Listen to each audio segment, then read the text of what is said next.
प्राप्ति और अभिमान गाड़ी में ऑफिस जा रहे थे। अभिमान रह रहकर प्राप्ति की तरफ देख रहा था। फिर उसने प्राप्ति का हाथ पकड़कर गियर पर रख लिया और उस पर अपना हाथ रखकर गाड़ी चलाने लगा। प्राप्ति बोली, मिस्टर अभिमान खंडेलवाल, आगे देखकर कार चलाइए प्लीज। सड़क पर और भी गाड़ियां चलती हैं, समझे आप।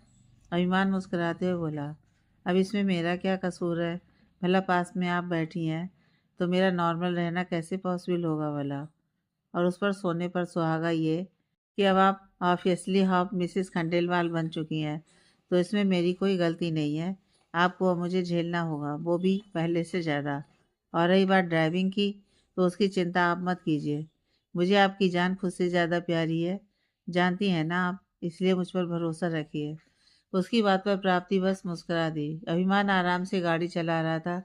बस थोड़ी देर में वो लोग ऑफिस पहुंचने ही वाले थे कि तभी अचानक से उनकी कार के सामने न जाने कहाँ से एक ट्रक आ गया और वो ऐसे स्पीड में आगे बढ़ रहा था जैसे कि ब्रेक फेल हो गए हों उसके। जैसे अभिमान ने उसे देखा, उसने जल्दी से अपनी गाड़ी को साइड करने की कोशिश की। प्राप्ति भी घबरा गई और वो जोर से चिल्लाई, संभालिए। लेकिन वो ट्रक तो बौखलाए हुए सांड की तरह उनकी तरफ बढ़े जा रहा था। और सबसे बड़ा घाटा यह था कि रोड वन वे था जहां वो मौजूद थे इस समय। अभिमान ने गाड़ी को साइड करके और ट्रक को रास्ता देने की पूरी कोशिश की, लेकिन जब तक वो कुछ कर पाता वो ट्रक सीधा उनकी कार में आकर टकरा गया।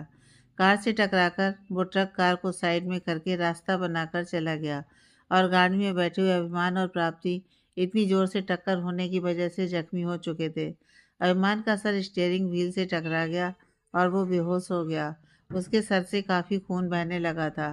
प्राप्ति का सर भी सामने टकरा गया था और कांच के कुछ टुकड़े उसके शरीर पर भी लग गए थे।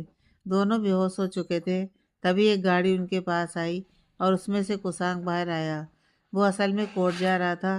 तभी गाड़ी की हालत देखकर उसने जल्दी से अपनी गाड़ी को रोका और बाहर आकर देखने लगा। जैसे ही उसे अभिमान और प्राप्ति के चेहरे दिखाई दिए, वो शॉक हो गया, क्योंकि यह तो इमेजिनेशन से भी परे था उसके। उसने बिना देर किए जल्दी से किसी की मदद लेकर अभिमान को उठाया और फिर प्राप्ति को गाड़ी में बिठाया और जल्दी से हॉस्पिटल की तरफ गाड़ी बढ़ाने लगा। हॉस्पिटल पहुंचकर डॉक्टर को बुलाया और डॉक्टर ने दोनों को इमरजेंसी वार्ड में शिफ्ट करवा दिया। खून दोनों का काफ़ी बह गया था। उसांग ने जल्दी से अलका को फ़ोन किया। वो लोग अभी सो ही रहे थे। फ़ोन की आवाज़ से अलका की आँख खुली। उसने फ़ोन उठाया तो कुसांग जल्दी से बोल पड़ा, अलका जी, आप जल्दी से लाइफ केयर हॉस्पिटल पहुंच जाइए। उसकी आवाज़ में घबराहट साफ सुनाई दे रही थी। अलका झट से बोली, क्या हुआ है कुसांग जी, आप इतने घबराए हुए क्यों हैं। वो, अलका जी, मेरी बात ध्यान से और धैर्य से सुनिए और रिएक्ट करना प्लीज़। लेकिन हुआ क्या है, आप जल्दी से बताइए मुझे, घबराहट हो रही है अब। वो प्राप्ति जी और प्राप्ति का नाम सुनकर अलका झट से उठकर बैठ गई और बोली, प्राप्ति क्या, प्राप्ति जी और अभिमान का एक्सीडेंट हुआ है। यह सब सुनते ही अलका का दिल बैठ गया। वो कुछ बोल ही नहीं पा रही थी। कुशांक आगे बोला, अभी दोनों को आईसीयू में लेकर गए हैं, आप जल्दी से यहाँ आ जाइए बस। और हाँ, जहान को मत बताइएगा प्लीज़, बच्चा डर जाएगा। अलका कुछ रिएक्ट नहीं कर पा रही थी अभी तक। उसके हाथ कांपने लगे थे, आवाज़ बैठ गई थी जैसे। कुशांग के बार बार उसे पुकारने पर उसे होश आया और वो जल्दी से फ़ोन काटकर रूम के बाहर आई। उसने प्राप्ति की मम्मी पापा वाले रूम की तरफ देखा। वो सोचने लगी कि बताए या नहीं अभी उन्हें। वो तो सुकून से सो रहे हैं, इसलिए उसने फैसला किया कि पहले खुद जाएगी वहाँ, फिर ही किसी और को इन्वॉल्व करेगी। अगर सब लोग एक साथ रिएक्ट करेंगे तो कौन किसे समझाएगा। इसलिए वो झट से बिना चेंज किए ही बस जहान को उसके नाना नानी के पास लेटाकर चुपचाप वहाँ से निकल गई। ऑटो में बैठी हुई अलका अभी भी कुछ समझ नहीं पा रही थी कि ये कोई सपना है या सच। अभी तो हम सब घर पर आकर चैन से खुशी से बैठे थे बस, और पलक झपकते ही क्या हो गया कुछ समझने का मौका ही नहीं मिला। तभी हॉस्पिटल आ गया और वो उतरकर बस भागी अंदर की तरफ। रिसेप्शन से पता चला कि वो फर्स्ट फ्लोर पर है, तो वो वहाँ भागी। सामने कॉरिडोर में कुशांग बाहर वेटिंग चेयर पर बैठा हुआ था। अलका भागकर उसके पास गई। कुशांग ने जैसे ही उसकी तरफ देखा, वह उठ खड़ा हुआ। अलका बहुत हाँफ रही थी। कुशांग ने उसे चेयर पर बिठाया और उसके लिए पानी लेकर आया। अलका ने पानी पीने से मना कर दिया, लेकिन कुशांग ने उसे ज़बरदस्ती पानी पिलाया और बोला, देखिए आप पहले थोड़ा रिलैक्स हो जाइए प्लीज़। अलका बोली, प्राप्ति कहाँ है, अभिमान जी कहाँ है, और क्या हुआ है उन दोनों को? प्लीज़ मुझे जल्दी बताइए, मेरा दिल बहुत घबरा रहा है, जल्दी बताइए मुझे। ठीक है ना वो दोनों? कुछ ज़्यादा चोट तो नहीं आई उन्हें? प्लीज़ बोलिए ना जल्दी आप, कुछ बोल क्यों नहीं रहे हैं? कुशांग बोला, मैं सब बताता हूँ आपको, मैं सब बताता हूँ आपको, अब बस पहले सांस ले लीजिए। आप बहुत घबराई हुई हैं इस वक्त। जी नहीं, मुझे जल्दी से बता दीजिए कि क्या हुआ है उन दोनों को। जब तक आप मुझे नहीं बताएंगे तब तक मेरी परेशानी कम नहीं होने वाली है, उल्टा और बढ़ती रहेगी। ठीक है, मैं आपको बताता हूँ, कुशांग ने कहा और बताना शुरू किया। उसकी बात सुनकर अलका बोली, क्या कहा है डॉक्टर ने उनकी हालत के बारे में? मुझे उन दोनों को देखना है अभी, क्या मैं उन्हें देख सकती हूँ अभी? कुशांग ने कहा, जी नहीं, अभी तो वह दोनों आईसीयू में ही हैं। अभी तक डॉक्टर ने उनकी हालत के बारे में कुछ भी नहीं बताया है। मुझे खुद उनकी बहुत चिंता हो रही है। वह दोनों अभी बातें कर ही रहे थे कि तभी आईसीयू का दरवाज़ा खुला और डॉक्टर बाहर आए। डॉक्टर को देखकर दोनों जल्दी से उनकी तरफ भाग गए। अलका ने डॉक्टर से सवाल पर सवाल करना शुरू कर दिया। डॉक्टर, क्या हुआ इन दोनों को? वह दोनों ठीक है ना? ज़्यादा चोट तो नहीं है? प्लीज़ जल्दी से मुझे बता दीजिए। मुझे उन दोनों को भी देखना है, मुझे मिलना है। आप प्लीज़ कुछ बताइए ना कि घबराने वाली बात तो नहीं है ना? डॉक्टर बोले, देखिए उन दोनों को चोटें तो काफ़ी गहरी आई हैं और काफ़ी खून भी बह गया है और अभी तक उन दोनों को होश भी नहीं आया है। हमने अपनी तरफ से इलाज तो कर दिया, खून रोक दिया हमने, जख्मों को ऐड भी कर दिया है। लेकिन अभी हम कुछ कह नहीं सकते कि जब तक उन लोगों को होश नहीं आ जाता, कुछ भी डिसाइड नहीं किया जा सकता अभी। इसलिए आप लोग भगवान से प्रार्थना कीजिए कि अगले 24 घंटे तक उन दोनों को होश आ जाए। बाकी हमने अपना फ़र्ज़ पूरा कर दिया है, लेकिन अभी दोनों को आईसीयू में ही रहना होगा। इतना बोलकर डॉक्टर चले गए और अलका की आंखों से फिर से आंसुओं का सैलाब उतर आया। उसे कुछ समझ में नहीं आ रहा था कि क्या रिएक्ट करे। वही ज़मीन पर बैठ गई और रोने लगी। कुशांग ने उसे रोते हुए देखा। उसने उसे वहाँ से उठाया और चेयर पर लाकर बिठा दिया। वह बोला, देखिए अलका जी, मैं जानता हूँ इस वक्त कितनी तकलीफ़ में हैं आप, और मैं आपको किसी भी तरह की सांत्वना नहीं दे सकता हूँ। तुम्हें इतना ज़रूर कह सकता हूँ कि उन दोनों को बहुत जल्दी होश ज़रूर आ जाएगा। हम भगवान से प्रार्थना करते हैं ना मिलकर कि दोनों को जल्दी से होश आ जाए और जल्दी से वो दोनों ठीक हो जाएं। और मेरी बात का यकीन कीजिए, उन दोनों को कुछ नहीं होगा, क्योंकि जो लोग दिल के अच्छे होते हैं ना, भगवान उनके साथ कभी बुरा नहीं करते। Trust me. पूरी कोशिश कर रहा था अलका को कम डाउन करने की, लेकिन इस वक्त वह खुद भी थोड़ा घबराया हुआ था। उधर एक आदमी कान पर फ़ोन लगाए ज़ोर ज़ोर से हंस रहा था और बोल रहा था, कैसा लगा मेरा काम आपको? देखा ना कैसे चिथड़े उड़ा दिए मैंने गाड़ी के भी और उन दोनों के भी। हा हा। अपनी गंदी सी हंसी में हंसने लगा वह। इतना बोलकर और कहीं दूसरी तरफ जिससे वह बात कर रहा था, वह एक लड़की थी चेयर पर बैठी हुई। वह भी जोर जोर से हंसने लगी। वह लड़की हंसते हुए बोली, वेल डन, बहुत अच्छा काम किया है तुमने, तुम्हारी रकम बहुत जल्दी तुम्हें मिल जाएगी। इतना बोलकर उसने फ़ोन काट दिया। उधर दूसरी तरफ हॉस्पिटल में टेंशन का माहौल था। अलका को इस बात की टेंशन थी कि अब वह घर वालों को इसके बारे में कैसे बताए। वही सब सोच रही थी और रोई जा रही थी। कुशांक आकर उसके पास बैठा और बोला, अलका जी प्लीज़ आप अपने आप को संभालिए, क्योंकि अगर इस वक्त आप टूट गईं तो बाकी सबको कौन संभालेगा? आप जानते हैं ना, जब सबको इस बारे में पता चलेगा तो उनका क्या हाल होगा। अगर आप खुद टूट जाएंगी तो सोचिए बाकी सबको कौन संभालेगा। अभी हमें अभिमान के घर वालों को भी इन्फॉर्म करना है ना।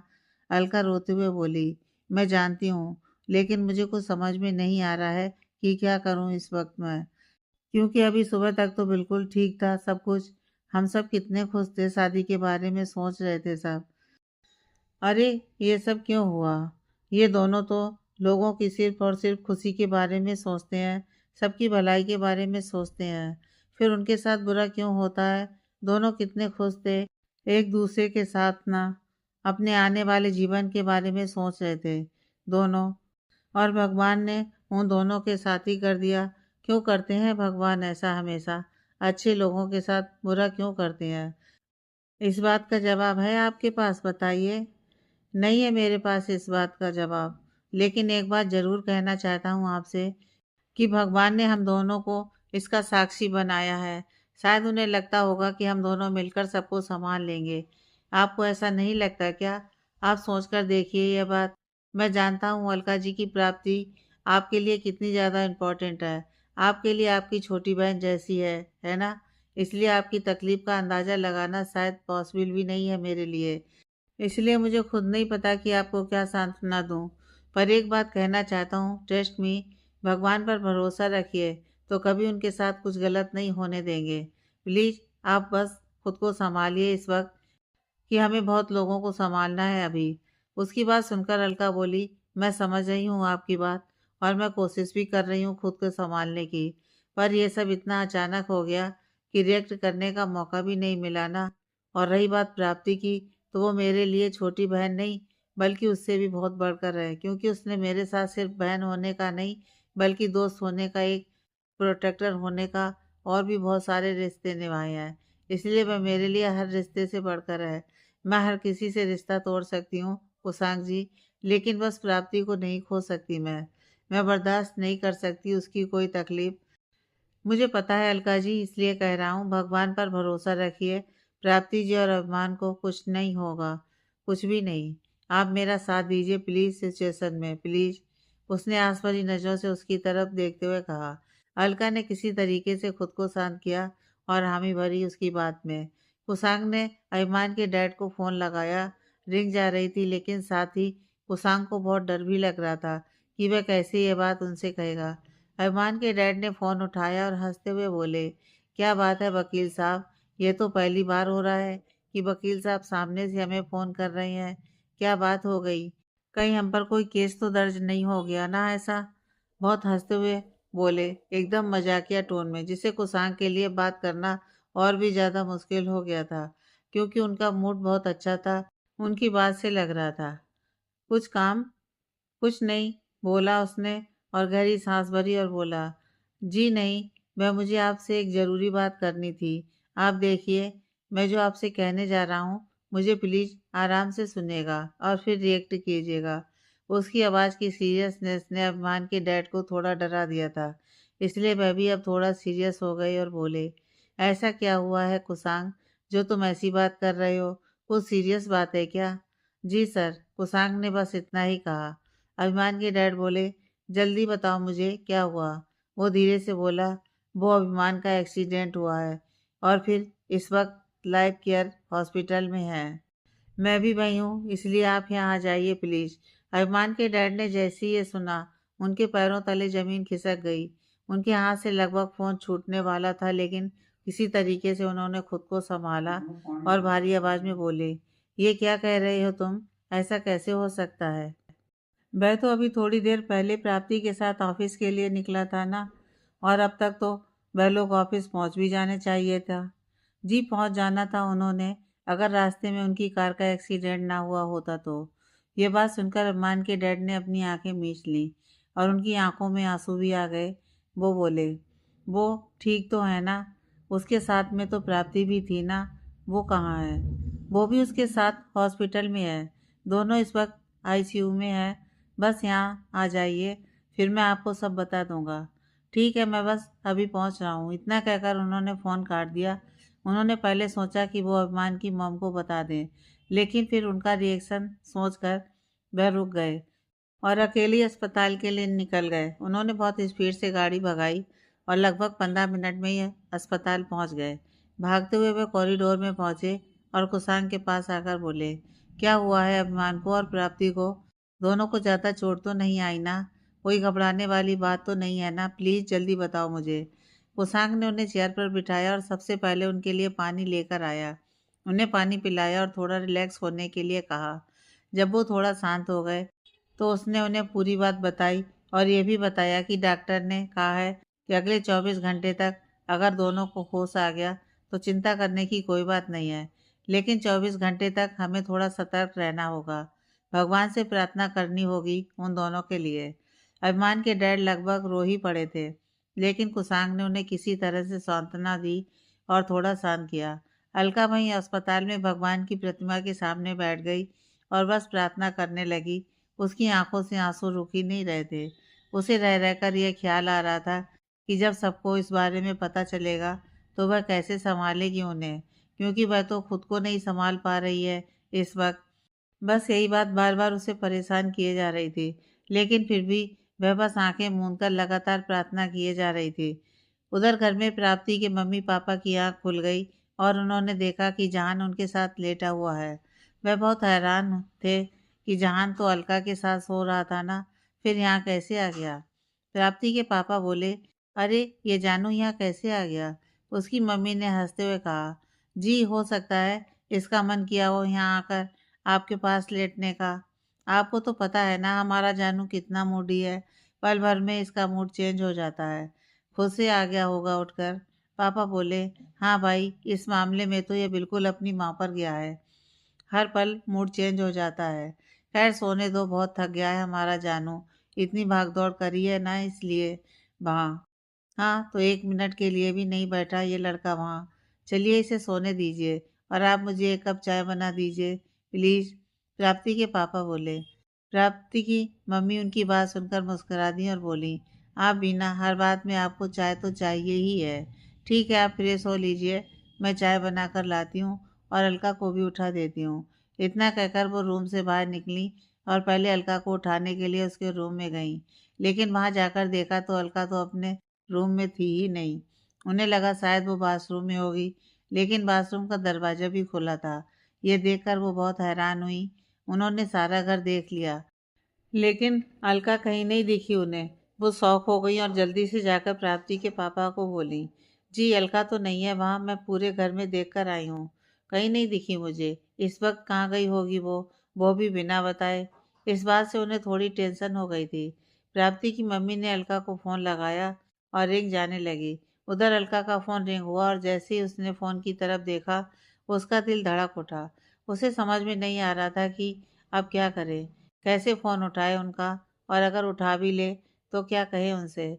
उसे परेशान देखकर कुसांग ने पूछा, क्या हुआ अलका जी, आप टेंशन में क्यों हैं, किसका फ़ोन है। अलका ने उसे फ़ोन की स्क्रीन दिखाई और बोली, क्या करूं मैं अब, क्या कहूँगी मैं मम्मी पापा से, वो पूछेंगे कहाँ हूँ तो कैसे बताऊँगी। मुझे कुछ समझ में नहीं आ रहा कुसांग जी, आप सबसे पहले शांत रहिए प्लीज़। पैनिक होने से कुछ नहीं होगा, और अगर आप फ़ोन नहीं उठाएंगी तो भी टेंशन तो होगा ही ना उन्हें। तो इस सिचुएशन को संभालना तो पड़ेगा ना। और रही बात उन्हें बताने की, तो वो भी करना ही पड़ेगा। उन्हें बताए बिना कुछ और कर सकते हैं क्या हम? नहीं ना। तो इसलिए हिम्मत बांधनी होगी आपको।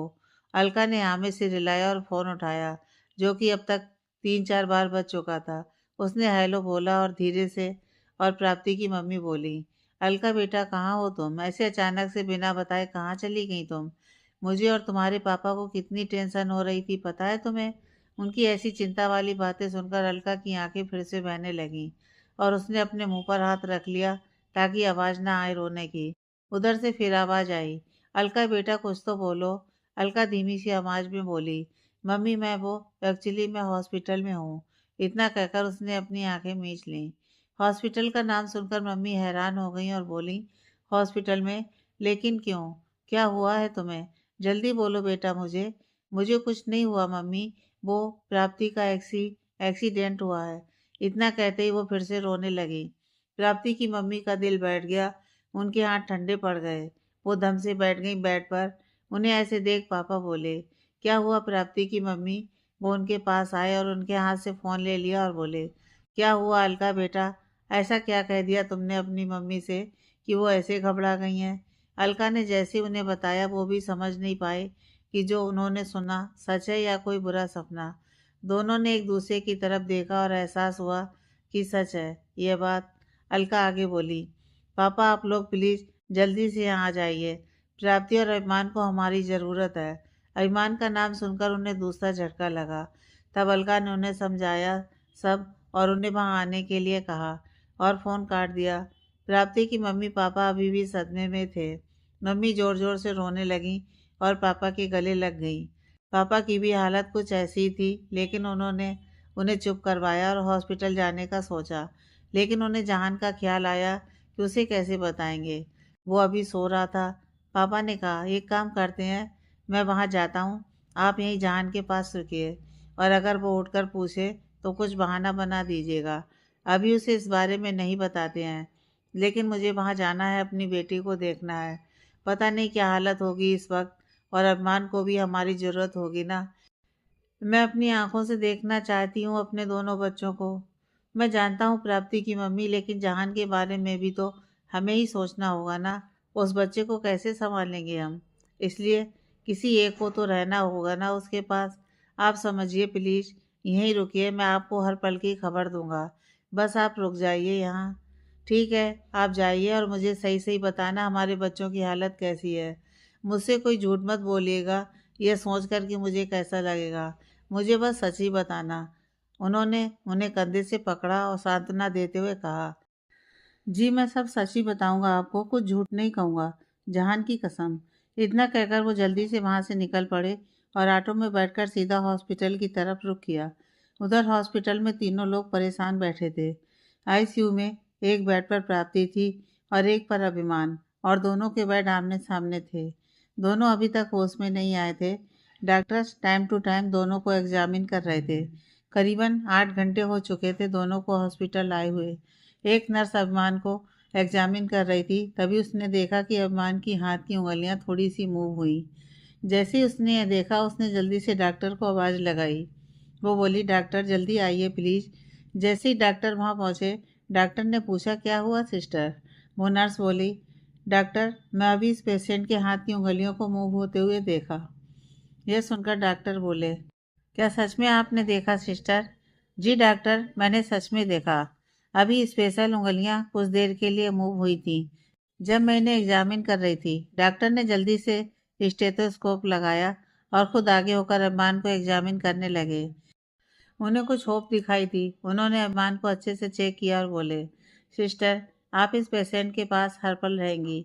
एक सेकंड के लिए भी आप इस पेशेंट को छोड़कर नहीं जाएंगी, क्योंकि हमें कुछ दिखाई दिया कि उंगलियों की मूव हो जाने से, इसलिए इनका खास ध्यान रखना है। डॉक्टर की बात सुनकर सिस्टर ने कहा, यस सर। शाम हो चुकी थी। अलका कुशांक और प्राप्ति के पापा और अरमान के डैड, चारों लोग अस्पताल में ही थे। प्राप्ति की मम्मी का फ़ोन आया तो उसके पापा ने उन्हें साफ साफ बता दिया कि अभी दोनों की कंडीशन में कोई सुधार नहीं आया है।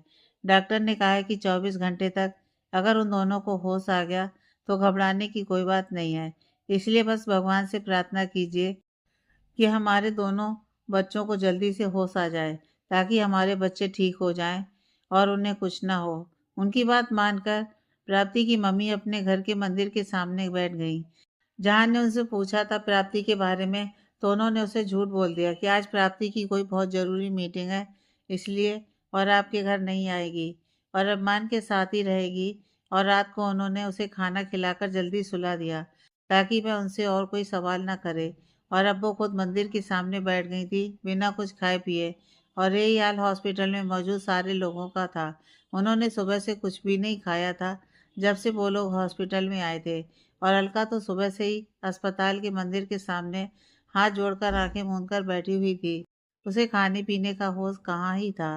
सब लोग भगवान से प्रार्थना कर रहे थे कि अभिमान और प्राप्ति को जल्दी से बस होश आ जाए। उधर अभिमान की मम्मी बार बार अभिमान के डैड को फ़ोन करके पूछ रही थी और उनके बारे में भी, लेकिन वो कोई ना कोई बहाना बनाए जा रहे थे उन्हें टालने के लिए। उधर रात में 1 बजे आईसीयू में अभिमान की बॉडी में फिर से मूवमेंट हुई, जिसे देखते ही नर्स ने फिर से डॉक्टर को इन्फॉर्म किया और तभी देखा कि अभिमान की आंखें हल्की हल्की हिल रही हैं। उधर पल्लवी के घर में आधी रात में आभास बहुत गुस्से में उसके घर का सारा सामान इधर उधर फेंक रहा था, जो भी उसके हाथ में आ रहा था। और पल्लवी उसे रोकने की कोशिश कर रही थी, लेकिन वो रुक ही नहीं रहा था। पल्लवी ने उसकी बाँह पकड़ी और जोर से उसे अपनी तरफ किया और जोर से बोली, रुक जाओ आभास, बस करो। क्यों तोड़फोड़ कर रहे हो बिना बात के? हुआ क्या है, बताओ तो आखिर। आभास जोर से चिल्लाया। अब वो भी मैं ही बताऊं तुम्हें कि क्या हुआ है? जैसे तुम्हें तो कुछ पता ही नहीं है ना। कितनी भोली बन रही हो तुम। मैं क्या भोली बन रही हूँ? मुझे सच में नहीं पता तो यही कहूँगी ना कि पता नहीं है। बताओ क्या बात है आखिर? किस बात पर इतना भड़क रहे हो तुम? अच्छा तुम्हें जानना है तो सुनो। तुमने प्राप्ति का एक्सीडेंट करवाया और अब उसकी हालत इतनी सीरियस है कि होश तक नहीं आया अभी उसे। उसने पल्लवी को दोनों बाहों से जोर से पकड़ा और चिल्लाते हुए बोला, आखिर क्यों किया तुमने ये? हमने डिसाइड किया था ना कि जो भी करेंगे डिस्कस करके करेंगे आपस में, कोई भी प्लान हम दोनों साथ में एग्जीक्यूट करेंगे। फिर क्यों किया तुमने? मैंने कहा था ना कि परी को कुछ नहीं होना चाहिए, और तुमने उसे टारगेट क्यों किया? एक मिनट, पहले मेरी बात तो सुनो। उसने उसकी माँ को झटकते हुए कहा और बोली, मैंने कोई एक्सीडेंट नहीं करवाया है प्राप्ति का, समझे तुम? मैंने अभी तक कोई प्लान बनाया ही नहीं, तो एग्जीक्यूट कहाँ से करूँगी भला? वो अभी बोल ही रही थी कि तभी आभास का फ़ोन बजने लगा। उसने उठाया और बोला, हाँ बोलो, क्या बात है? उधर से उसके किसी खबरी ने उसे बताया कि प्राप्ति के साथ साथ अभिमान का भी एक्सीडेंट हुआ है। यह सुनकर आभास को हैरानी हुई, क्योंकि अभी तक उसे सिर्फ प्राप्ति के एक्सीडेंट की खबर मिली थी, क्योंकि वो अपनी फैमिली के पास गया था, क्योंकि उसकी मॉम की तबीयत खराब थी, और जैसे उसे खबर मिली वो वैसे ही लौट आया और सीधा पल्लवी के घर आया, क्योंकि उसे लगा कि पल्लवी ने करवाया है।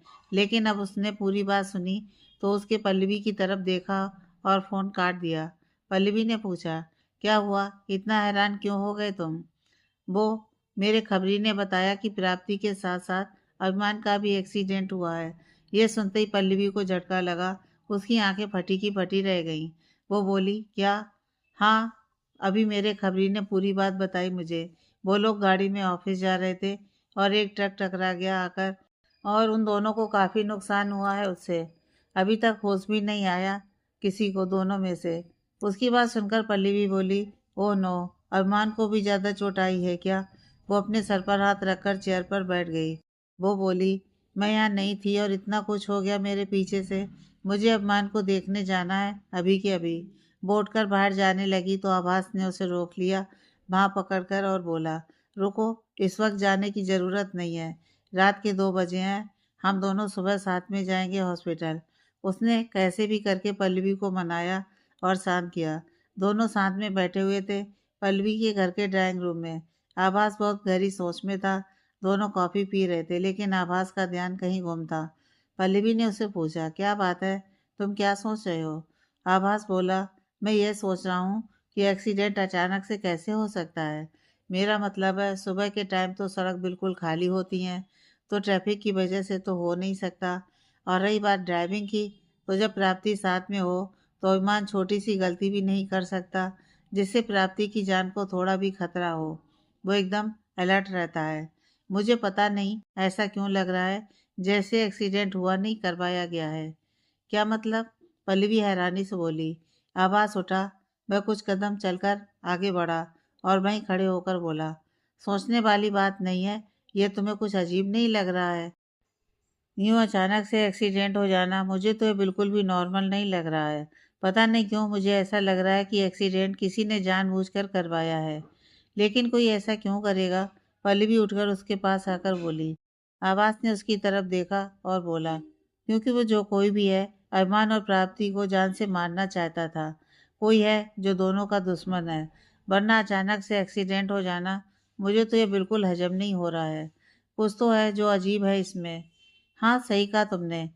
अब तो मुझे भी तुम्हारी बातें सुनकर ऐसा ही लग रहा है जैसे ये सब जानबूझकर करवाया गया है, क्योंकि अगर हम दोनों में से कोई भी ऐसा करता तो दोनों को नुकसान तो नहीं पहुंचाता ना। अगर तुम यह करते तो तुम सिर्फ अरमान को चोट पहुंचाते, और अगर मैं करती तो मैं सिर्फ प्राप्ति को चोट पहुंचाती। तो ये जो कोई भी है, वह किसी को नहीं बल्कि दोनों को नुकसान पहुंचाना चाहता है, या फिर दोनों को जान से मारना चाहता था। हाँ, बिल्कुल ऐसा ही होगा। लेकिन वो है कौन, कैसे पता चलेगा? वो भी पता चल जाएगा, तुम चिंता मत करो। बहुत जल्द पता चल जाएगा। मेरे खबरी है ना, वह सब पता लगाएंगे कि किसने करवाया है और क्यों करवाया है। हाँ, चलो अभी थोड़ी देर आराम कर लेते हैं, फिर सुबह चलेंगे हॉस्पिटल साथ में। ठीक है, पल्लवी ने कहा, और दोनों कॉफ़ी पीकर आराम करने चले गए।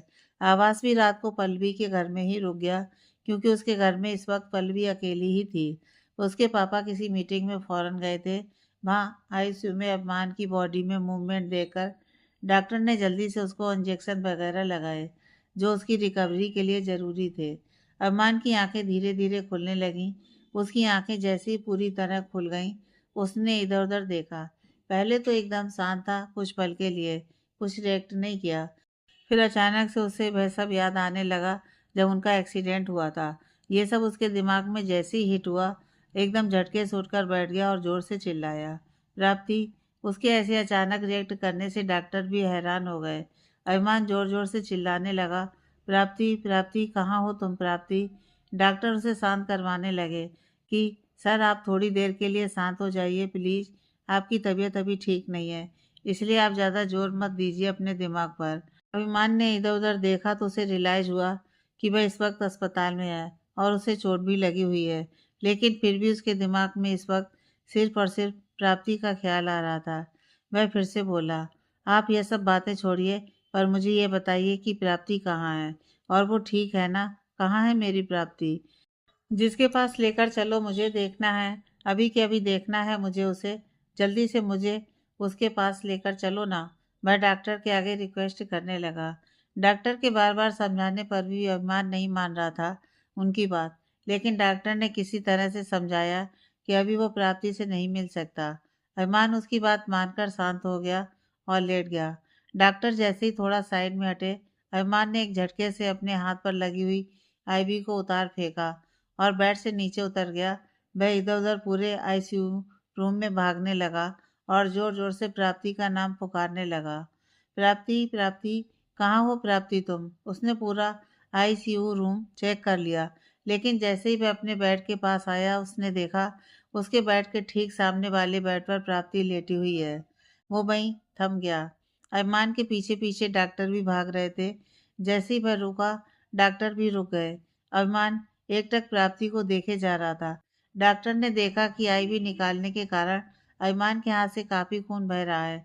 डॉक्टर ने उसका हाथ पकड़ा ताकि वह हाथ की ड्रेसिंग कर सकें, लेकिन अरमान ने उनका हाथ झटक दिया। उसकी आंखें सिर्फ सामने बेहोश पड़ी हुई प्राप्ति पर टिकी हुई थीं। जहान शांत नहीं हो रहा था। वो भागते हुए बस यही कह रहा था कि जब तक मम्मा नहीं आ जाती मैं खाना नहीं खाऊंगा नानी, और या तो आप मम्मा से मेरी बात करवा दो एक बार, तब खा लूँगा मैं। जहान बेटा, मम्मा आ जाएगी जल्दी ही। उसका फ़ोन बंद हो गया है, इसलिए बात नहीं कर सकते। तुम खाना खा लो। हाँ तो पापा के फ़ोन से कर सकते हैं ना बात, साथ में हैं ना दोनों। आप बस बात करवा दो मेरी एक बार नानी प्लीज़।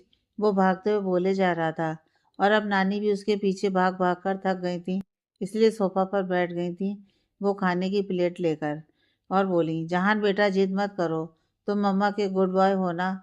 मम्मा को अगर पता चलेगा तो वो गुस्सा करेंगी कि तुमने खाना नहीं खाया, फिर मैं भी तुम्हारा साथ नहीं दूंगी, सोच लो। और नानू भी नहीं देंगे, तुम अकेले डांट खाना उनसे। ऐसा कहकर उन्होंने बच्चों की तरह चिढ़ाने वाला मुंह बनाया और चुप हो गईं। जहान उनके पास आकर बैठ गया और बोला, मम्माज बॉय होने के फायदे के साथ नुकसान भी हैं। सब मम्मा के नाम से धमकी देते रहते हैं। हूँ। ऐसा कहकर उसने हाथ बांध लिए और बोला, चलिए अब खिला दीजिए जल्दी से। उन्होंने जल्दी से उसे खाना खिलाना शुरू किया। वो जहान को बड़े प्यार से देख रही थी और उन्हें प्राप्ति की याद आने लगी और उसके एक्सीडेंट के बारे में सोचकर उनकी आंखें भर आईं। जहान खाना खाने में बिजी था, तो उन्होंने जल्दी से आंखें साफ की ताकि उसे पता न चले, और उन्होंने उसके माथे को चूमा और बोली, मम्मा बस जल्दी आ जाएंगी और पापा भी। बस तब तक आप गुड बॉय बनकर रहो ताकि दोनों को प्राउड हो अपने बेटे पर। तुम दोनों से बहुत प्यार करते हो ना। जी नानी, मैं मम्मा और पापा दोनों से बहुत प्यार करता हूँ, और आपसे भी, और नानू से भी, दादू से और दादी से भी। मैं सबसे बहुत प्यार करता हूँ। हाँ, मेरा बच्चा बहुत समझदार है। ऐसा कहकर उन्होंने उसे गले से लगा लिया और खुद के आंसू रोकने की कोशिश कर रही थी और मन में भगवान से बोली, हे मेरे भोलेनाथ, जल्दी से मेरे बच्चों को ठीक करके घर वापस भेज दो ताकि वो अपनी खुशहाल ज़िंदगी की शुरुआत कर सकें जिसके सपने देखे हैं उन्होंने साथ में।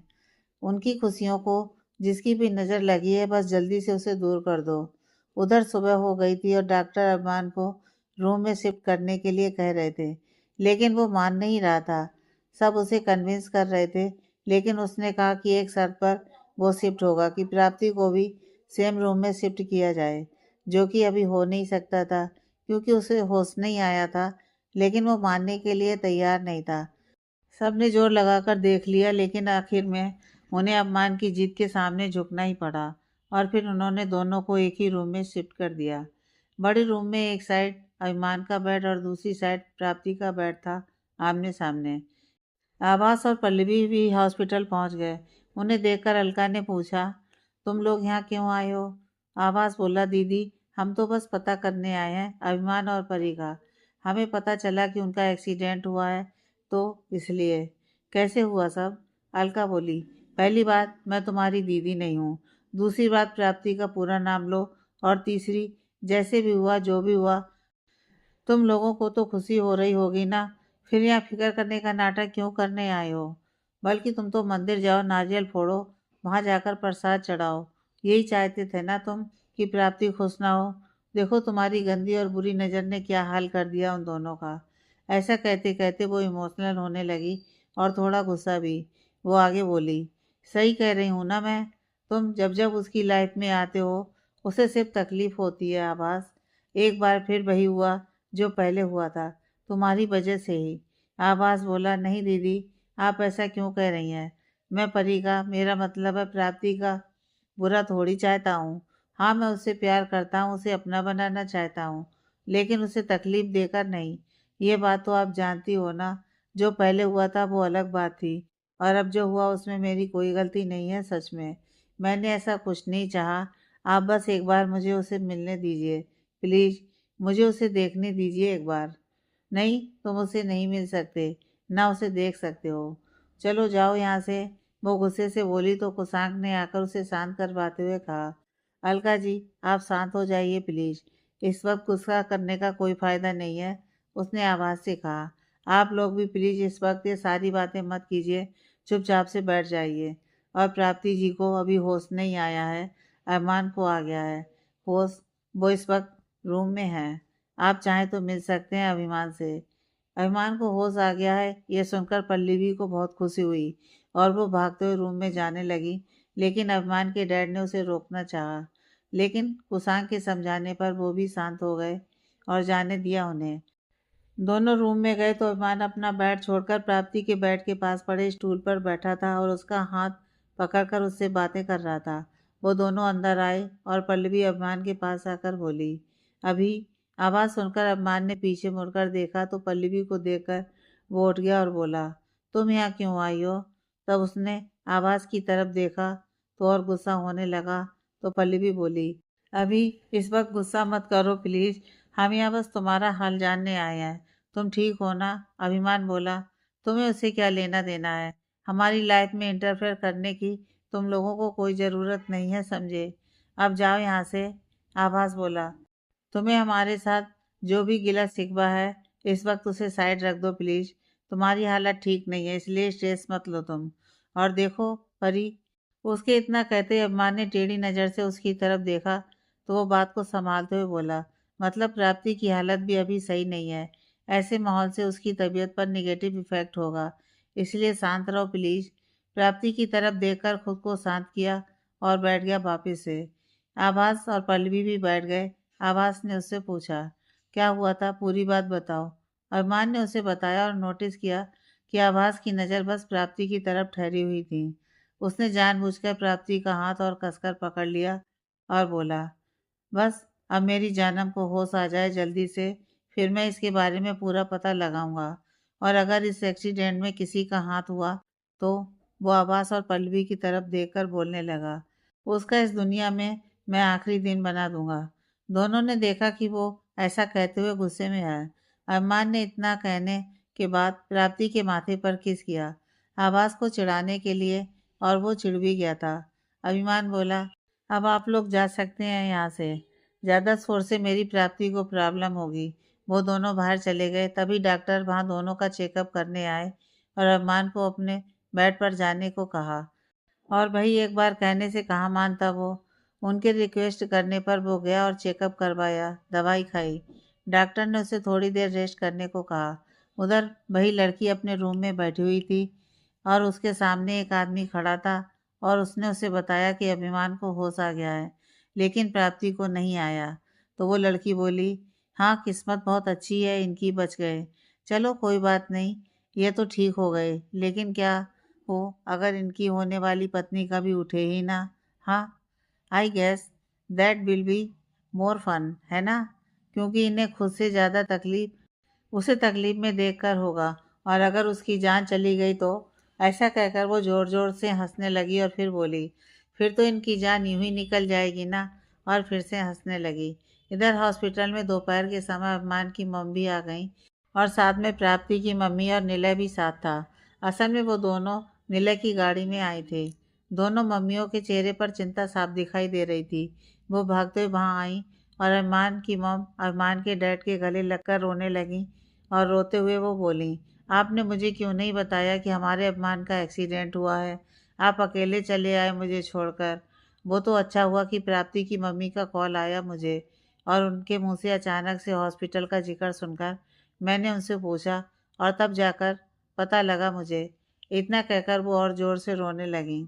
वहीं प्राप्ति की मम्मी की आंखों में भी आंसू ही थे और उनके पापा ने उन्हें थाम रखा था। नीला बोला, अंकल आपने मुझे भी इस काबिल नहीं समझा कि मुझे बता देते। आपने तो सच में मुझे पराया ही कर दिया। नहीं बेटा, ऐसा कुछ नहीं है सच में। बस दिमाग काम ही नहीं किया मेरा एक्सीडेंट वाली न्यूज़ सुनकर। मेरे लिए जैसा अभिमान वैसे ही तुम हो, ये बात जानते हो ना तुम। उन्होंने निलय के कंधे पर हाथ रखकर उसे समझाते हुए कहा। तो वो बोला, तो आपको बाद में तो बता देना चाहिए था ना अंकल। वो तो मैं अभिमान से मिलने घर गया तो आंटी हड़बड़ी में थी। टेंशन दिख रही थी उनके चेहरे पर। मैंने उनसे पूछा तब जाकर बताया उन्होंने मुझे। नहीं तो मुझे अभी तक पता ही नहीं चलता। आपको पता है ना अंकल, अभिमान से मेरा रिश्ता सिर्फ एक दोस्त का नहीं बल्कि भाई जैसा है। वो इतना कहकर वो भी इमोशनल होने लगा तो अभिमान के डैड ने बताया कि अभिमान को तो होश आ चुका है, कल रात का ही। बस प्राप्ति बेटा अभी तक होश में नहीं आई है। सब लोग अभिमान के होश में आने की बात सुनकर खुश हुए, लेकिन प्राप्ति के बारे में जानकर दुखी भी थे। फिर अभिमान की मॉम और प्राप्ति की मम्मी दोनों रूम में गए और देखा कि एक बेड पर अभिमान है और दूसरे पर प्राप्ति। अभिमान की मॉम ने उसके सर पर प्यार से हाथ फेरा और उसने आंखें खोलीं क्योंकि अभी तक इंजेक्शन की वजह से वो शायद हल्की नींद में था। मॉम को देखकर वो मुस्कुरा दिया और मॉम रोने लगी और उसके चेहरे पर चूमने लगी। अभिमान बोला, मॉम ठीक हूँ मैं, आप चिंता मत कीजिए। प्राप्ति की मम्मी ने भी उसके सर पर हाथ फेरा और बोली, भगवान का लाख लाख धन्यवाद है बेटा जो तुम्हें होश आ गया और ठीक हो। अभिमान ने उनसे जहान के बारे में पूछा तो उन्होंने बताया कि जहान उनके घर पर है, सीमा उनकी काम वाली के साथ। वो लोग कुछ बहाना बनाकर आए हैं कि उनके लिए शॉपिंग करने जा रहे हैं। अभिमान के पूछने पर उन्होंने कहा कि उन्होंने अभी तक जहान को कुछ नहीं बताया है। अभिमान की मम ने उसका हाथ पकड़कर चूमा और बोली, मेरी तो जान ही निकल गई थी जब मुझे पता चला कि तुम्हारा। उससे आगे वो बोल नहीं पाई और फिर अभिमान बोला, मम मैं तो ठीक हूँ लेकिन देखिए ना, प्राप्ति अभी तक होश में नहीं आई है। उसे कहो ना अपनी जिद छोड़ दे अब और उठकर बैठ जाए। प्राप्ति की मम्मी पहले ही प्राप्ति के पास जाकर बैठी हुई थी। अरमान की मम्मी भी उसके बेड के पास गई और उसके सर पर प्यार से हाथ फेरा और बोली, हमारी इतनी प्यारी बच्ची को पता नहीं किसकी गंदी नज़र लग गई है। जब से दोनों की सगाई हुई है ना, तब से ही लोगों की नज़र लग गई है शायद हमारे बच्चों को। दोनों साथ में इतने अच्छे जो लगते हैं ना, लोगों को कहाँ बर्दाश्त होता है भला किसी की खुशी या सुकून पर। भगवान करे सबकी बुरी नज़र उतर जाए जल्दी से और हमारे बच्चे घर वापस आ जाएं। फिर मैं दोनों की नज़र उतारूंगी और पंडित जी को बुलाकर घर में हवन और शुद्धि करवाऊंगी। प्राप्ति की मम्मी कुछ नहीं बोल रही थी। वो बस शांति से खाली आंखों से अपनी बच्ची को देखे जा रही थी। अरमान की मम ने उनके कंधे पर हाथ रखा और बोली, आप चिंता मत कीजिए बहन जी, बहुत जल्दी हमारी प्राप्ति को होश आ जाएगा। उन्होंने बस हाँ में सिर हिलाया और प्राप्ति के माथे को चूमा। तभी डॉक्टर अंदर आए और बाकी सब भी जल्दी से आ गए और निलय अभिमान के पास जाकर उसके गले से लग गया और इमोशनल हो गया। अभिमान ने उसे समझाया कि वो ठीक है। तभी डॉक्टर बोले, देखिए हमने कहा था कि 24 घंटे में दोनों को होश आ जाना चाहिए। भगवान की कृपा से अभिमान जी को तो होश आ गया, लेकिन प्राप्ति जी अभी तक होश में नहीं आई है और 24 घंटे पूरे होने में बस 1 घंटा बचा है। अगर इन्हें अगले 1 घंटे तक होश नहीं आया तो।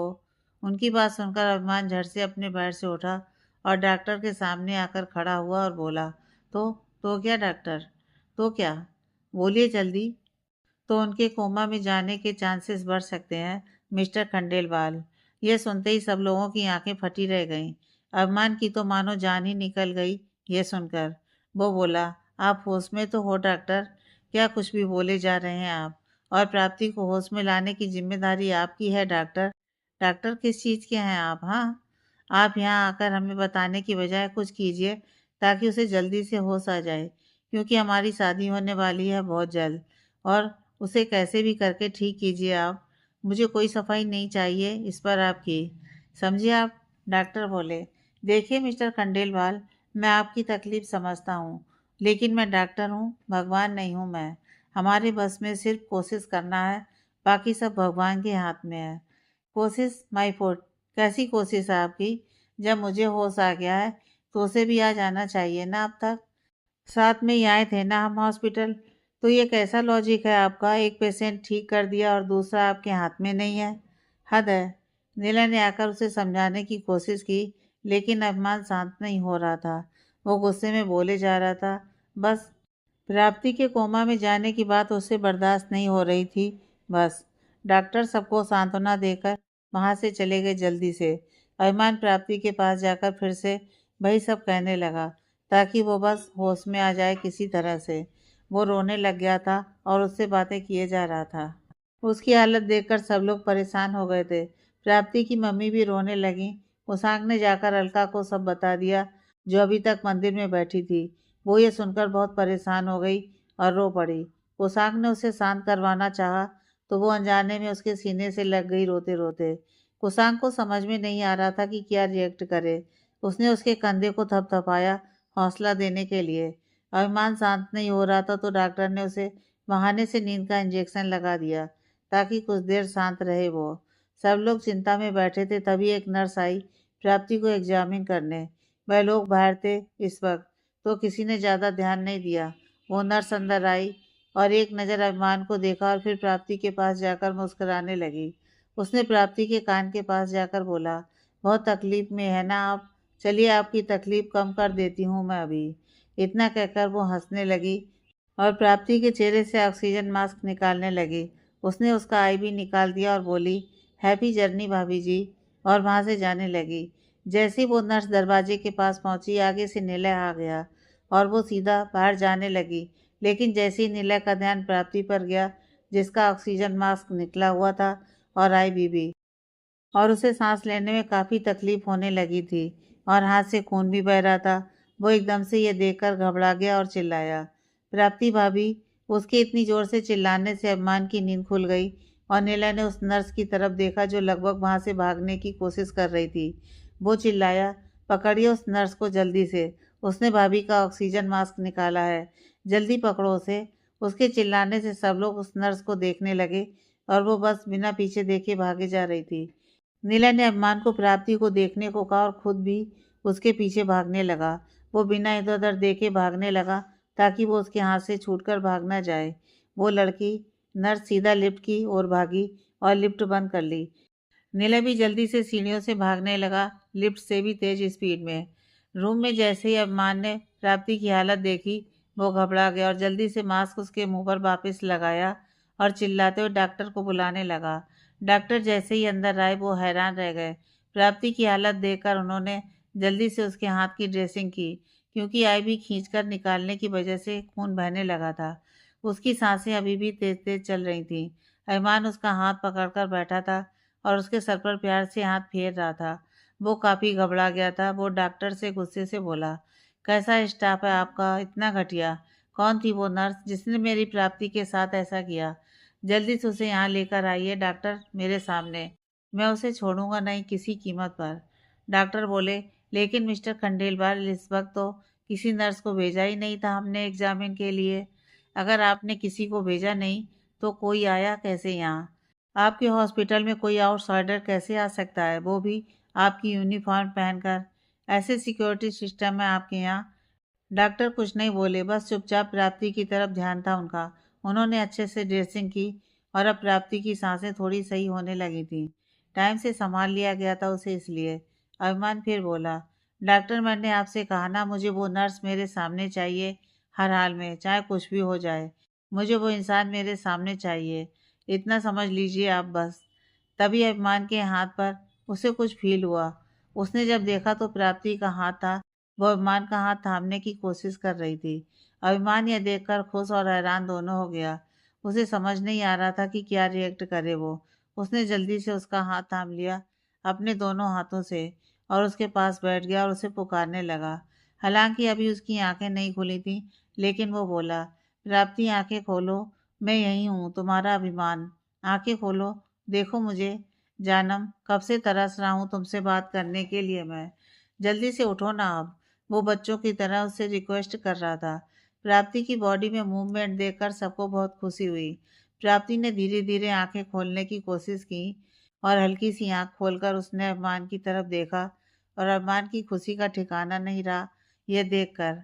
बाकी सभी भगवान को धन्यवाद कर रहे थे मन ही मन में। डॉक्टर भी हैरान रह गए ये देखकर। वो बोले, अनबिलीवेबल, दिस इज, हमने बिल्कुल एक्सपेक्ट नहीं किया था कि इन्हें ऐसे होश आएगा।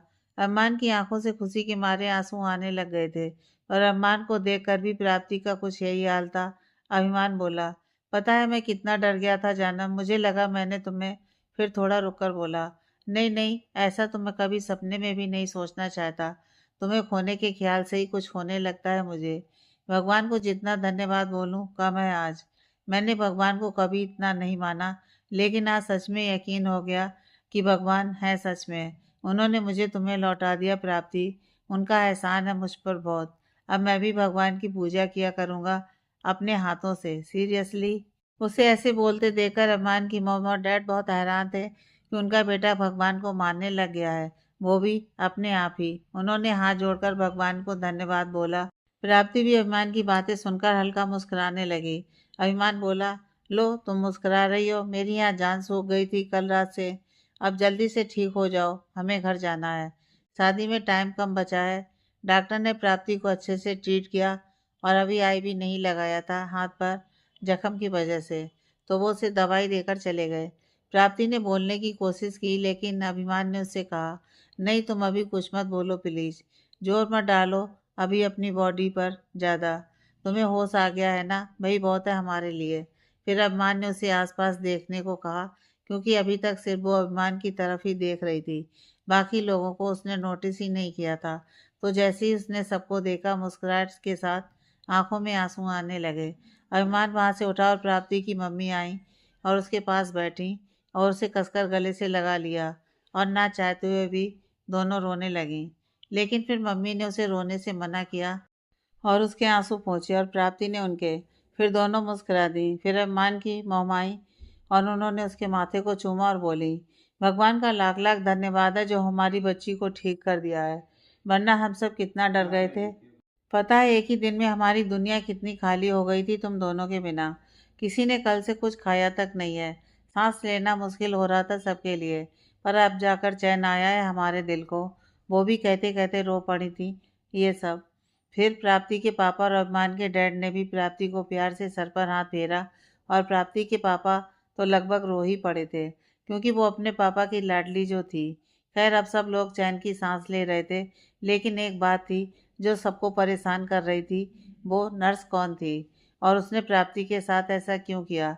इसका जवाब अभी उन्हें ढूंढना था और अभिमान ने तो कसम खा रखी थी कि जैसे उसके सामने आएगी उसे छोड़ेगा नहीं वो। वही निलय लिफ्ट नीचे आने से पहले ही सीढ़ियों के रास्ते से नीचे पहुंच चुका था और ठीक लिफ्ट के सामने खड़ा होकर उसका इंतजार करने लगा। जैसी लिफ्ट नीचे आई, दरवाजा खुला। वो नर्स निलय को सामने देखकर एकदम से घबरा गई और निलय के कुछ भी एक्ट करने से पहले उसने उसे जोर से साइड में धक्का मारा और बाहर की तरफ भाग गई। ये सब इतनी जल्दी हुआ कि निलय का कुछ रिएक्ट करने का मौका ही नहीं मिला। लेकिन जैसे ही उसे रियलाइज हुआ, वो जल्दी से उसके पीछे भागा। वो नर्स अस्पताल से बाहर की तरफ भाग गई। निलय भी उसके पीछे पीछे भागा। वो गेट से बाहर की तरफ भागने लगी, लेकिन गेट के पास जाकर निलय ने उसे पकड़ लिया और भागने नहीं दिया। वो हड़बड़ा गई थी पकड़े जाने की वजह से और पूरी कोशिश कर रही थी निलय की पकड़ से छूटने की, लेकिन निलय ने नहीं छोड़ा। वो बोला, कहाँ भाग रही हैं सिस्टर, एक बार अपना चेहरा तो दिखाते जाइए। और हाँ, अभी तो आपका रिवार्ड भी देना है ना, आपने प्राप्ति भाभी का इलाज किया है ना, तो मेरा दोस्त आपका खास रिवार्ड देना चाहता है। लेकिन उससे पहले आपकी मुंह दिखाई तो कर दें हम। सबसे पहले मैं ही देख लेता हूँ आपका चेहरा। इतना कहकर उसने उसके मुंह से मास्क उतारा। उसने काफ़ी कोशिश की थी कि मास्क ना उतार पाए निलय, लेकिन निलय ने किसी तरीके से उसके चेहरे से मास्क हटा दिया और जैसे ही उसने मास्क हटाया उसका चेहरा देखकर निलय एकदम दंग रह गया। वो हैरानी से बोला, निशा तुम? उस लड़की का चेहरा देखकर निलय एकदम से हैरान रह गया था, जैसे उसके पैरों तले जमीन खिसक गई हो। उसे समझ में नहीं आ रहा था कि जो वो देख रहा है वो सच है। वो लड़की अभी भी खुद को छुड़ाने की कोशिश कर रही थी। वो बोली, छोड़ो, मुझे जाने दो मुझे। निशा, तुम यहाँ, वो भी इस तरह से? तुम यहाँ कब आई और क्यों? और ये सब क्यों किया तुमने, बताओ मुझे। वो खुद को उससे छुड़वाने की कोशिश करते हुए बोली, मैं तुम्हारे किसी भी सवाल का जवाब देना जरूरी नहीं समझती। अब छोड़ो मुझे। निशा, जवाब तो तुम्हें देने पड़ेंगे, ना सिर्फ मेरे बल्कि सबके सवालों के, और खासकर अभिमान के सवालों के। अब चलो मेरे साथ।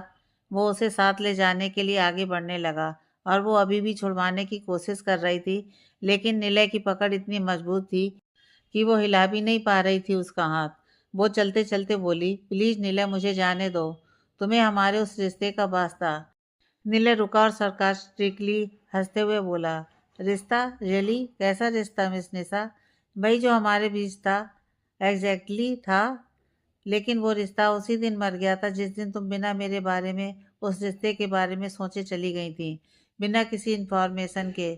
और उस रिश्ते की चिंता मैंने उस दिन जताई जब मेरे बार बार कांटेक्ट करने की कोशिश के बावजूद भी तुम्हारी तरफ से कोई रिस्पांस नहीं आया। इसलिए अब तुम्हारा मेरा कोई वास्ता नहीं एक दूसरे से।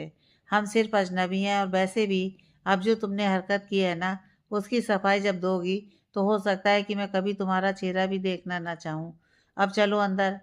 निलय, तुम इतने कोल्ड हार्टेड कब से हो गए मेरे प्रति? बता दिया ना, ये सब तुम्हारी ही देन है। और तुम मेरी चिंता बिल्कुल मत करो। मेरी लाइफ बहुत अच्छी चल रही है। और इनफैक्ट एक बात बताऊं, बहुत इंटरेस्टिंग है। मुझे किसी से प्यार हो गया है। और तुम्हें पता है, वो तुमसे 100 नहीं 1000 गुना बेटर है। और मैं बहुत जल्दी उसे कन्फेस भी करने वाला हूँ। बस ये टेंशन का माहौल थोड़ा ठीक हो जाए। अब ये सब बातें छोड़ो, अंदर चलो। वो वहीं खड़ी रही और बोली, किससे? वो मैं तुम्हें बताना जरूरी नहीं समझता। चलो। अब वो बिना कुछ और बात किए चल पड़ा उसे लेकर, और फर्स्ट फ्लोर पर आ गया। सब लोग अब बाहर ही थे। उन्होंने जैसे ही देखा कि निलय उस नर्स लड़की को लेकर आया है, सब हैरान हो गए। जैसे ही अम्मान के मॉम डैड ने उसकी तरफ देखा, उनके पैरों तले की जमीन खिसक गई। वो हैरानी से उसे देखने लगे। निलय उसे उनके पास लाया और एकदम से उसका हाथ छोड़कर लगभग उसे उनके सामने धकेलते हुए बोला, ये लीजिए अंकल आंटी, यह है प्राप्ति भाभी की गुनाहगार। इसी ने वो बेहुदा हरकत की है। उसकी बात सुनकर वो हैरान रह गए। अभिमान की मम्मी बोली, क्या निशा, तुमने ये किया? पर क्यों? वो उसे भाव में पकड़कर बोली, तुमने ऐसी घटिया हरकत की है, लेकिन क्यों? प्राप्ति ने क्या बिगाड़ा था तुम्हारा? और तुम कब वापस आई हो? तुम तो लंदन चली गई थी, ऐसा हमें पता चला था। निशा उनकी बातें सुन रही थी, लेकिन कोई जवाब नहीं दिया, बस नजरें झुकाए खड़ी रही। अरमान के डैड ने भी पूछा, पर कोई जवाब नहीं दिया। निलय गुस्से से बोला, अंकल आंटी, ये ऐसे नहीं मानने वाली। ये आपके और मेरे सामने मुंह नहीं खोलेगी। इसे सिर्फ एक ही इंसान उगलवा सकता है। इसे अरमान के सामने लेकर चलते हैं। अभी खुद ब खुद सब बकेगी है। उसने उसकी बाह फिर से पकड़ी और रूम में लेकर गया। मॉम डैड भी उसके पीछे हुए। अंदर अरमान अभी भी प्राप्ति के साथ बैठा हुआ था। अभी भी। हालांकि अब प्राप्ति सो रही थी, क्योंकि डॉक्टर ने उसे नींद का इंजेक्शन दिया हुआ था, पर वो उसका हाथ पकड़कर बैठा था। उसके होश में आने की खुशी ही इतनी थी उसे। नीले अंदर आया और बोला, अभिमान, यह देखो, मैं ले आया उस इंसान को जिसने प्राप्ति भाभी को नुकसान पहुंचाने की कोशिश की।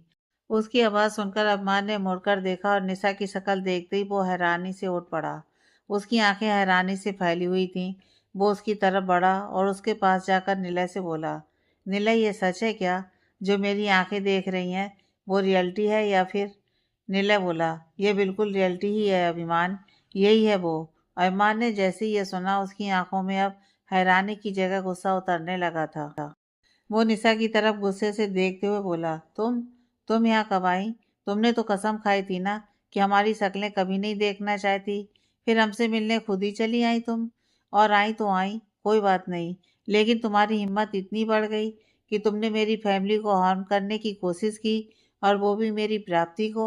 शायद तुम जानती नहीं हो कि वो, प्राप्ति की तरफ इशारा करते हुए, मेरी जिंदगी है, मेरी होने वाली बीवी, मेरा प्यार, मेरी दुनिया है वो। जिसे तुमने नुकसान पहुंचाने की कोशिश की है। फिर उसे कंधे से पकड़कर, क्यों किया तुमने, बताओ निशा, जल्दी बोलो। उसका गुस्सा देखकर निशा डर गई, लेकिन अभी भी कुछ बोली नहीं थी। तो अभिमान फिर से बोला, सुनाई नहीं दिया तुम्हें? क्या कहा मैंने? मैंने कहा बोलो जल्दी, वो उसे झकझोरते हुए बोला। तो निशा भी अब गुस्से में उसकी तरफ देखने लगी और साथ आंखों में आंसू भी थे। वो उसके हाथों को झटकते हुए एक तरह से चिल्लाते हुए बोली, सुनना चाहते हैं ना आप लोग कि मैं वापस क्यों आई हूँ, क्यों मैंने ये सब किया? सुनना है ना आपको सच? तो सुनिए कान खोलकर। मैंने ये सब किया है बदला लेने के लिए आप लोगों से। ये सुनकर सब हैरानी से उसे देखने लगे और अभिमान बोला, बदला? हमसे? किस बात का बदला निशा? निशा चिल्लाते हुए बोली, मेरे डैड की मौत का बदला। आप सबकी वजह से उन्होंने अपनी जान ली थी। उनकी मौत के जिम्मेदार आप सब लोग हैं। आप लोग खूनी हैं मेरे डैड के। आपने ही मारा है मेरे डैड को। नफरत करती हूँ मैं आप सबसे। अभिमान बोला, हमने नहीं मारा तुम्हारे डैड को निशा, ये बात तुम अच्छे से जानती हो। चाचा जी ने खुद अपनी जान ली है, सबको पता है ये। लेकिन मजबूर तो आप लोगों ने ही किया था ना उन्हें। वो अभिमान की तरफ देखते हुए बोली। तो अभिमान ने कहा, हमने नहीं, उनकी बेईमानी और शर्म ने उन्हें मजबूर किया था। इनफैक्ट उनकी वजह से हमारी बदनामी हुई, हर जगह रिश्तेदारी में अलग, और सबसे ज़्यादा बिजनेस में हमारा कितना नुकसान हुआ है। कितनी देर तक हम उनकी हरकतों की वजह से मुंह दिखा नहीं पाए थे, उस शर्मिंदगी के कारण। और तुम हमें जिम्मेदार ठहरा रही हो, हद है। उन्होंने कोई बेईमानी नहीं की, समझे आप लोगों ने उनका हक छीनना चाहा था। और जब उन्होंने आपसे अपना हक मांगा तो आप लोगों ने ये सब कहानी बनाई ताकि हर जगह उनकी इंसल्ट करवा सकें आप। उन्हें जलील किया आप सबने ताकि वो अपना हक छोड़ दें तंग आकर। इसलिए आपने उनका जीना हराम करवा दिया। निशा एकदम गुस्से और फ्रस्ट्रेशन में बोले जा रही थी तो अभिमान को और भी ज़्यादा गुस्सा आने लगा उसकी बदतमीजी पर। वो बोली, और हाँ भाई, मुझे पता ही था कि ये, प्राप्ति की तरफ इशारा करते हुए, आपके लिए खुद से भी ज़्यादा इम्पॉर्टेंट है। इसलिए मैंने इन्हें टारगेट किया ताकि आपको उसी तकलीफ का एहसास करवा सकूं जो किसी अपने को खोने पर होती है। उसकी इस बात से अभिमान का कंट्रोल एकदम खत्म हो गया और उसने उसे फिर से कंधों से कसकर पकड़ा। उसकी आंखों में गुस्सा देखकर सब डर गए और निशा भी घबरा गई। Next part.